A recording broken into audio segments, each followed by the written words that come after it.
Oke, baik. Selamat sore. Izin memperkenalkan diri. Nama saya Anissa Duparamaritonga. Saya dari PSTIB.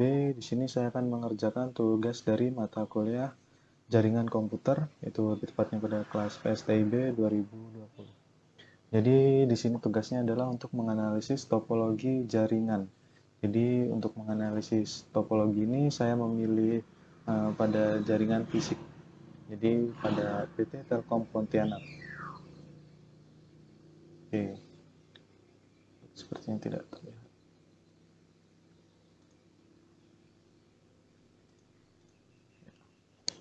Jadi yang pertama kita akan analisis terlebih dahulu. Ini merupakan topologi dari WLAN atau Wireless Local Area Access Network. Jadi di mana lokasi wirelessnya, di mana lokasi wirelessnya adalah di sini. Nah, di sini pada saat dari antena sini akan menghubungkan ke base station sini, ini tidak melalui kabel, akan tetapi wireless. Jadi disitulah letak wirelessnya. Lalu mengapa dikatakan local area network? Karena ini tidak tersedia untuk umum, hanya diakses untuk beberapa saja. Atau kalau misalkan kita bilang ini IndiHome, atau karena dia salah satu produk dari Telkom, itu hanya pengguna atau pembelinya saja. Jadi yang pertama kita lihat di sini adalah bentuk topologinya terlebih dahulu. Jadi kita lihat di sini topologinya itu sekilas tree atau pohon. Kita misalkan di sini eh, SU dari komputer, ini SU dan ini komputer, maka di sini akan ada komputer lain. Maka dia akan berbentuk seperti pohon. Akan tetapi jika kita lihat lagi, di sini terdapat base station. Misalkan, sebentar. Ya, misalkan di sini base stationnya.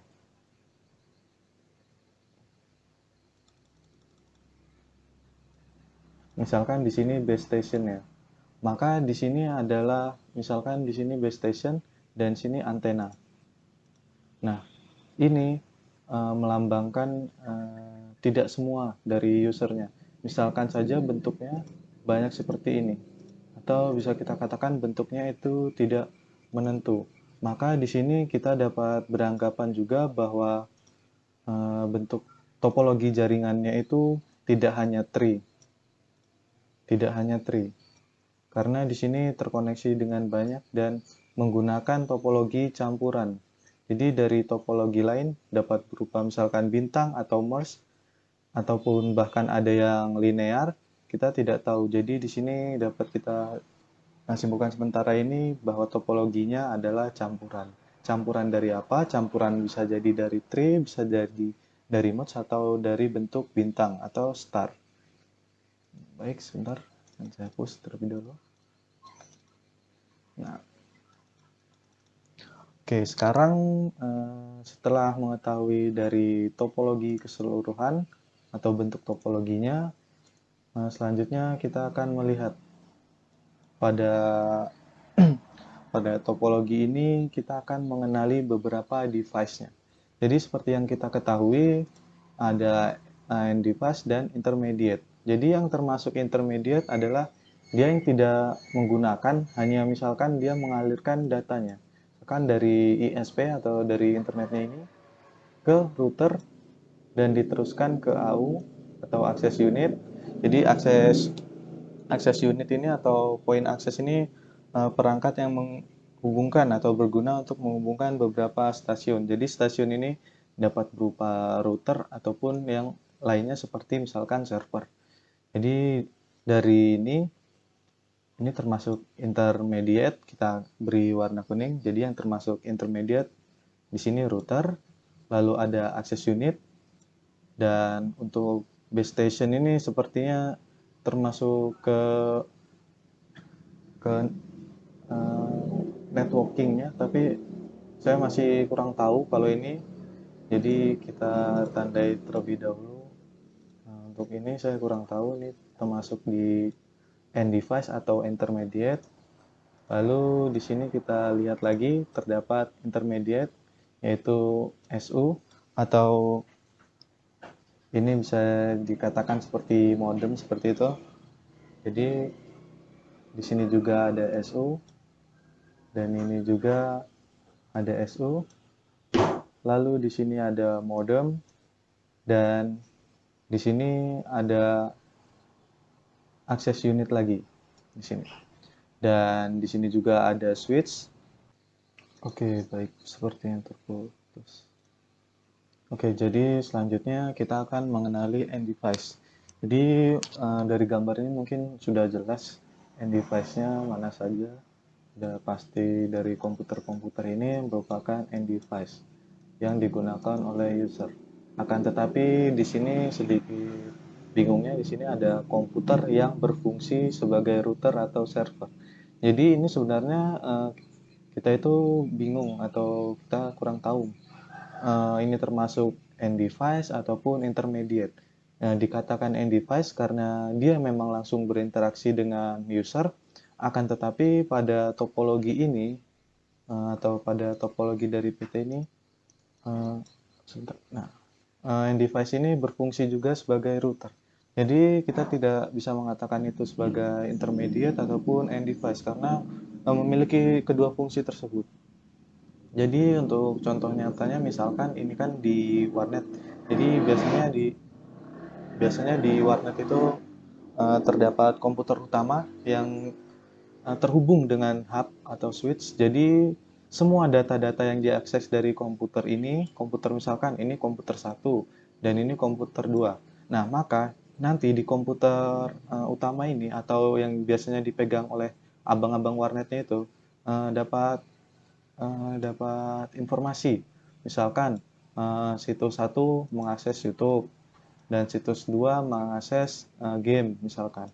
Maka dia akan tertampil di sini karena ini juga berfungsi sebagai server atau penampung data dari sini yang dihubungkan oleh switch ini tadi.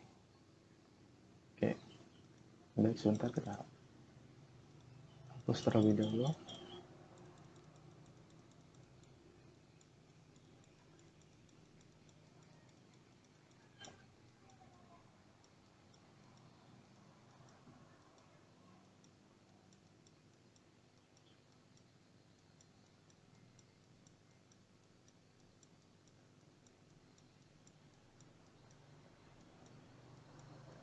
Oke, sudah.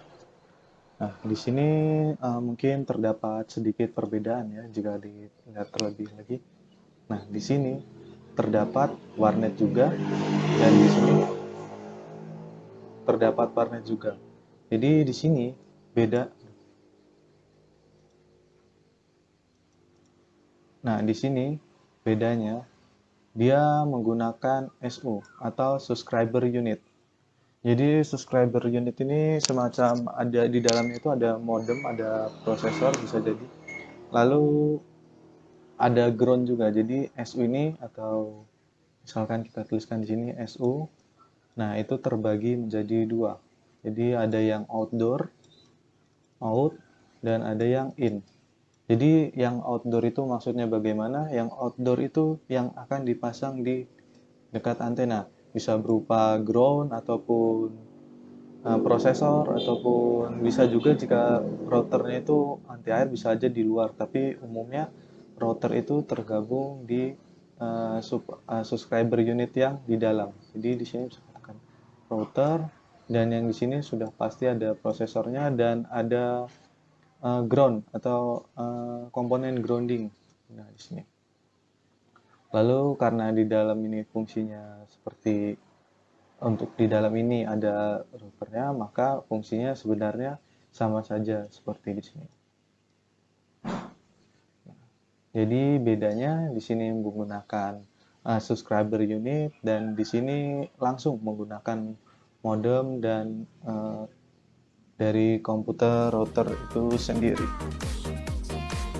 Baik, mungkin sekian analisis yang saya dapat berikan. Jika terdapat salah kata, saya mohon maaf. Terima kasih.